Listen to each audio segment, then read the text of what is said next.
السلام علیکم۔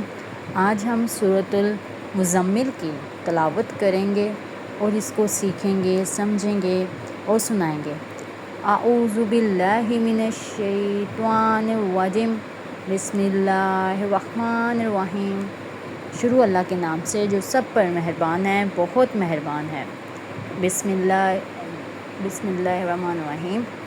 یا ایھا المزمل، اے چادر میں لپٹنے والے، قم اللیل الا قلیلا، رات کا تھوڑا حصہ چھوڑ کر باقی رات میں عبادت کے لیے کھڑے ہو جایا کرو۔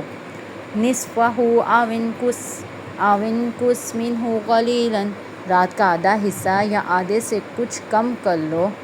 او زد علیہ ورتل القرآن ترتیلا، یا اس سے کچھ زیادہ کر لو اور قرآن کی تلاوت اطمینان سے صاف صاف کیا کرو۔ انا سنلقی علیک قولا ثقیلا، ہم تم پر ایک بھاری کلام نازل کرنے والے ہیں۔ انا ناشئۃ اللیل ہی اشد وطئا واقوم قیلا، بے شک رات کے وقت اٹھنا ہی ایسا عمل ہے جس سے نفس اچھی طرح کچلا جاتا ہے اور بات بھی بہتر طریقے سے کہی جاتی ہے۔ ان لک فی النہار سبحا طویلا، دن میں تو تم لمبی مصروفیت میں رواں دواں رہتے ہو۔ وَاذْكُرِ اسْمَ رَبِّكَ وَتَبَتَّلْ عَلَيْهِ تَبْتِيلًا، اور اپنے پروردگار کے نام کا ذکر کرو، سب سے الگ ہو کر پورے کے پورے اسی کے ہو رہو۔ رب المشرق والمغرب لا الہ الا هو فاتخذہ وکیلا، اور مشرق مغرب کا مالک ہے، اس کے سوا کوئی معبود نہیں، اس لیے اسی کو کارساز بنا لو۔ فاصبر علی ما یقولون واہجرہم ہجرا جمیلا، اور جو باتیں یہ کافر لوگ کہتے ہیں ان پر صبر سے کام لو اور خوبصورتی کے ساتھ ان سے کنارہ کر لو۔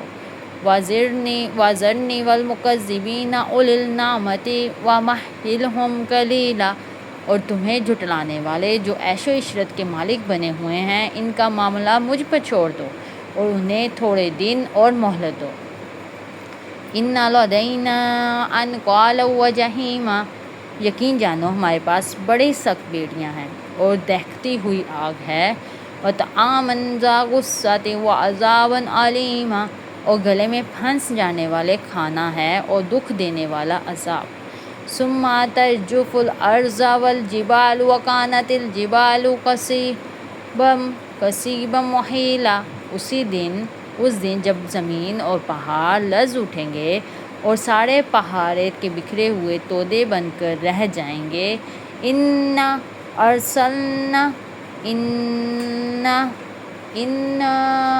ارسلنا علیکم رسولا شاہدا علیکم کما ارسلنا الی فرعون رسولا، جھٹلانے والو یقین جانو ہم نے تمہارے پاس تم پر گواہ بنانے والا ایک رسول اسی طرح بھیجا جس سے ہم نے فرعون کے پاس ایک رسول بھیجا تھا۔ وَعَصَىٰ فِرْعَوْنُ الرَّسُولَ فَأَخَذْنَاهُ أَخْذًا وَبِيلًا، پھر فرعون نے رسول کا کہنا نہیں مانا تو ہم نے اسے ایسی پکڑ میں لے لیا جو اس کے لیے زبردست وبال تھی۔ فَكَيْفَ تَتَّقُونَ إِن كَفَرْتُمْ يَوْمًا يَجْعَلُ الْوِلْدَانَ شِيبًا، اور اگر تم میں نہ مانے تو پھر اس دن سے کیسے بچو گے اور جو بچوں کو بوڑھا بنا دے گا۔ السَّمَاءُ مُنفَطِرٌ بِهِ كَانَ وَعْدُهُ مَفْعُولًا، اور جس سے آسمان پھٹ پڑے گا، اللہ کے وعدے کو تو پورا ہو کر رہنا ہے۔ إِنَّ هَٰذِهِ تَذْکِرَةٌ فَمَن شَاءَ اتَّخَذَ إِلَىٰ رَبِّهِ سَبِیلًا، یہ ایک نصیحت کی بات ہے، اب جو چاہے اپنے پروردگار کی طرف جانے والا راستہ اختیار کر لے۔ صدق اللہ العظیم، جزاک اللہ العظیم۔ اللہ تعالیٰ تمہیں ہر صورت میں تمہیں عذاب کے بارے میں بتاتا ہے، عذاب کے ایک ایک چیز کے بارے میں بتاتا ہے کہ اگر تم لوگوں نے جھٹلایا، اگر تم لوگوں نے میری بات نہ مانی تو تمہارے ساتھ کیا ہوگا۔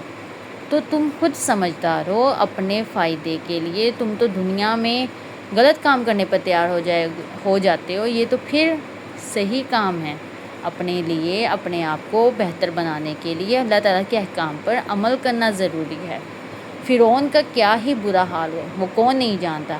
آپ نہیں جانتے، میں نہیں جانتی، یا کوئی اور ہے وہ نہیں جانتا۔ اس نے بھی ہمارے رسول کو جھٹلایا۔ اس کے بعد اس کا حال جو اللہ تعالیٰ نے کیا، ابھی تک وہ ایک مصر کے ایک شہر میں پڑا ہوا ہے، اس کی جو لاش ہے وہ ابھی بھی پڑی ہوئی ہے، وہ عبرت کا نشان بنی ہوئی ہے۔ تم اس بات پہ غور کرو، اس بات کو دیکھو، جانو، غور و فکر کرو کہ وہ شخص جس کو مرنے کے بعد بھی اللہ تعالیٰ نے اس کو عبرت کے لیے دنیا کے لیے چھوڑ دیا، اس کا کیا حال ہوگا، اس کا دنیا میں کیسا حال ہوگا، آخرت میں کیسا حال ہوگا، وہ صرف وہی جانتا ہے۔ اور اللہ تعالیٰ نے صرف یہ ایک موقع دیا ہے تمہیں، ایک دفعہ، بار بار نہیں دیں گے اللہ تعالیٰ تمہیں موقع۔ اس لیے اپنے اس موقع کو ضائع مت کرو۔ وقت کی قدر تب ہوتی ہے جب وقت سے پہلے کی جائے۔ مایوسی کے بعد، پریشانی کے بعد، مصیبت کے بعد جب ہم وقت کی قدر کرتے ہیں، وہ قدر نہیں ہوتی، وہ شرمندگی ہوتی ہے۔ وہ جھٹلانے والا، وہ ہمارا جو کام ہے، اس میں ہم بار بار اللہ تعالیٰ سے کہیں گے کہ ہمیں ایک اور موقع دیں، ہم دوبارہ دنیا میں جا کر اچھے اعمال کریں گے، لیکن اللہ تعالیٰ نے کہہ دینا ہے کہ اب جو تمہیں ٹائم، جو مہلت میں نے تمہیں دی تھی، وہ سب ختم ہو چکی ہے۔ اب یہ تمہارا حساب کا دن ہے، یہ تمہارے اعمال کا دن ہے۔ اس لیے ہمارے لیے اپنے آپ کو سنوارنا ہے۔ تم اپنے لیے نہیں کچھ کر سکتے تو پھر دوسروں کے لیے کیا کرو گے؟ سب سے پہلے تم کو چاہیے کہ تم اپنے لیے کچھ کرو، پھر دوسروں کے بارے میں سوچو، دوسروں کا بہتر سوچو۔ پہلے اپنے آپ کو سنوارو، پہلے اپنے اخلاق کو سنوارو۔ ہمارے لیے سب سے ضروری ہمارا اخلاق ہے۔ تمہاری زبان سے تمہارے علم کا پتہ چلتا ہے، تمہاری زبان سے تمہارے غصے کا پتہ چلتا ہے، تمہاری زبان سے تمہارے جو وجود کا پتہ چلتا ہے، اور تمہاری زبان سے تمہارے جو اخلاق ہے، اس سے تمہارے رشتہ داروں اور بہن بھائیوں کا جو ہے میل جول، اس سے پتہ چلتا ہے۔ اگر تم اپنے اخلاق کو بہتر بناؤ گے تو تمہارے اپنے بھی ہمیشہ تمہارے ساتھ رہیں گے، نہیں تو اپنے بھی بہت زیادہ دور ہو جاتے ہیں۔ یہ اگر تمہاری زبان کڑوی ہے، اگر تم اپنا اخلاق نہیں بہتر بناتے، پیسہ جتنا مرضی ہے تمہارے پاس، لیکن تمہارا اخلاق بھی بہتر ہونا چاہیے۔ تمہیں، ہاں، میں یہ نہیں کہتی کہ تم کسی کو کچھ نہ کہو، اگر کوئی بدتمیزی کرے تم سے، یا پھر تم بالکل ہی وہ گونگے بہرے بن جاؤ، ایسی بات نہیں ہے۔ اپنے اخلاق کو بہتر کرنا تمہارا فرض ہے۔ اپنے اخلاق کو بہتر بناؤ۔ عورت کے لیے اللہ تعالیٰ نے یہ تو خود فرمایا کہ آپ نامحرم کے سامنے اپنا اخلاق نہ بہتر کرو، مطلب آپ نے اخلاق میں تھوڑا روب رکھ کر پھر بات کرو نامحرم کے سامنے۔ نامحرم تو آپ کے اپنے بھی ہوتے ہیں، کزن بھی ہوتے ہیں، چچا کے بیٹے بھی ہوتے ہیں، ماموں کے بیٹے بھی ہوتے ہیں، جو ماسی ہے، خالہ ہے، ان کے بیٹے بھی ہوتے ہیں۔ نامحرم کا مطلب آپ سمجھتی ہیں، اس کے بارے میں اللہ تعالیٰ نے خود کہا ہے کہ اپنا جو اخلاق ہے تم روب والا رکھو، تم ان سے اس لہجے میں بات کرو تاکہ ان کے دل میں کوئی شک و شبہات نہ پیدا ہو، ان کے دل میں کوئی نرمی نہ پیدا ہو آپ کی طرف سے۔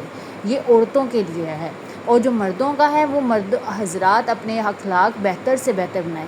عورت نہیں اس طرح کی چیزیں مرد حضرات بہت عجیب طریقے کی باتیں سوچنے لگ جاتے ہیں، جب ان سے کوئی عورت آرام سے یا اخلاق سے بہت ہی پیارے میٹھے لہجے میں بات کرے تو وہ کچھ اور ہی سمجھنا شروع ہو جاتے ہیں۔ یہ آپ سب مرد حضرات بھی جانتے ہوں گے کہ جب ایک عورت پیار سے یا پھر اچھے اخلاق سے آپ سے بات کرتی ہے تو آپ کے دل میں شک و شبہات پیدا ہو جاتے ہیں۔ اس لیے عورت کے بارے میں اللہ تعالیٰ نے یہ کہا ہے کہ تم نامحرم کے سامنے روب سے تھوڑا سا بات کرو تاکہ ان کے دل میں کوئی شک و شبہات نہ پیدا ہوں۔ یہ ہم مسلمان عورتوں کو اللہ تعالیٰ نے اتنا کچھ بتایا ہوا ہے، ہماری آزادی کے بارے میں، ہماری عزت کے بارے میں، ہمارے وقار کے بارے میں، ہمارے مقام کے بارے میں، اور اللہ تعالیٰ نے ایک ایک چیز بیان کی ہوئی ہے۔ پھر بھی کچھ عورتیں ایسی ہیں جو مسلمان عورتوں کو پسند ہی نہیں کرتی، وہ کہتی ہیں ان کو تو آزادی نہیں ہے۔ جتنی آزادی، جتنی دین نے آزادی اور عزت ہمیں دی ہے، جو مقام اور وقار جو ہمیں دیا ہے، شاید ہی کسی مذہب میں ہو۔ جہاں پر پہلے بیٹیوں کو زندہ درگور کیا جاتا تھا، ہندو مذہب میں دیکھا ہے کہ دیکھے تھے کہ وہ ان کے شوہر کی وفات کے ساتھ ہی کچھ عورتوں کو ساتھ میں جلا دیتے تھے کہ یہ اس کا شوہر مر گیا ہے تو اس کو بھی اب اس کو زندہ رہنے کا کوئی حق نہیں ہے، اس کو بھی مار دو۔ اتنے گھٹیا قسم کے ان کے رواج اور بہت عجیب قسم کے ان کے مذہب کا مذہب کہہ رہے ہیں یا ان کا جو ماننے کا ہے، گائیں کو مانتے ہیں۔ غور و فکر کرنے کی بات ہے کہ گائیں کو ماننا، خدا کے ساتھ شریک کرنا کتنا بڑا گناہ ہے، اور یہ بات تم خود گائیں کیسے آپ لوگوں کو سمجھ نہیں آتی کہ گائیں کیسے آپ لوگوں کو آپ اسے خدا مان سکتے ہیں؟ وہ تو خود جانور، وہ تو خود تمہاری محتاج ہے، وہ تو خود تمہاری محتاج ہے، تو وہ خود اٹھ کے کبھی کوئی کھانا نہیں کھا سکتی یا کچھ، تم ہم لوگوں کو کچھ صرف ایک دودھ دیتی ہے، وہ بھی آپ کو جا کے خود نچوڑنا پڑتا ہے اس کا۔ غور و فکر کرو اپنے مذہب پر، اپنے دین پر۔ اسلام نے تو خود کہا ہے کہ تم غور و فکر کرو۔ اسلام نے جب یہ بات کہہ دی تو شک و شبہات تو ویسے ہی ختم ہو جاتے ہیں۔ جب ایک مذہب تمہیں کہہ رہا ہے کہ تم خود غور و فکر کرو، تمہارا دین کہہ رہا ہے تم خود غور و فکر کرو، پھر ہر بات کا یقین مانو، کیونکہ اللہ تعالیٰ نے انسان کو عقل دی ہے، دماغ دیا ہے، تو اس کے ذریعے اس کو سمجھ کے، اس کو دیکھ کے پڑھنے پر اگر آپ اپنے آپ کو بہتر پھر بھی نہ بنا سکے تو پھر یہ آپ کی اور ہماری جو ہے اللہ تعالیٰ نے ہدایت دینے سے ہمارے دلوں کو جو ہے وہ بالکل ہی دور کر دیا ہے قرآن سے، نماز سے۔ اور کبھی آپ بیٹھ کے خود سوچیں کہ ہم نے ایسا کیا کیا ہے جو ہم خود اتنے قرآن سے دور ہو گئے ہیں، اپنے دین سے دور ہو گئے ہیں، اپنے اسلام سے دور ہو گئے ہیں، اپنی نمازوں سے دور ہو گئے ہیں۔ ایسا کیا ہو گیا ہم سے؟ ہم مسلمان تو ہیں لیکن ہمارے دلوں میں وہ چیز، وہ محبت کیوں نہیں ہے؟ نہیں تو ہر مسلمان کے دل میں محبت اتنی ہو، ہمارے پیارے رسول کی اتنی ہو، ہمارے پیارے اللہ کی اتنی ہو، اتنا توکل ہو، اتنا یقین ہو کہ وہ ہر دعا پر کہے کہ مجھے یقین ہے یہ دعا، یہ جو میں نے دعا مانگی ہے یہ قبول ہوگی۔ میں نے اپنے مانگا کس سے ہے؟ میں نے اللہ سے مانگا ہے جو اس پورے جہاں کا مالک ہے، اس کے پاس دیر ضرور ہے پر اندھیر نہیں ہے۔ اس بات کو غور و فکر کرنے کی ہم سب کو ضرورت ہے۔ چلیں ملتے ہیں آنے والی نیکسٹ ویڈیو میں، تب تک کے لیے اپنا خیال رکھیے گا۔ اگر آپ نے میرے چینل کو سبسکرائب یا لائک نہیں کیا تو وہ بھی کر لیجئے گا، اور نوٹیفیکیشن جو ہے میرا، تاکہ آنے والی ہر ویڈیو کے ساتھ آپ کے پاس پہنچ جائے اور آپ جو ہے میرے ساتھ ہر ویڈیو میں اس کو سمجھ سکیں، پڑھ سکیں، سیکھ سکیں اور سمجھ سکیں، اور ہم کچھ ایسی موٹیو باتیں بھی کر سکیں جن سے ہمیں ہمارے دل کو سکون آئے اور ہمارے دل میں اسلام کی محبت، اللہ تعالیٰ کی محبت، ہمارے پیارے رسول کی محبت پیدا ہو جائے۔ اللہ حافظ، اپنا خیال رکھیے گا سب۔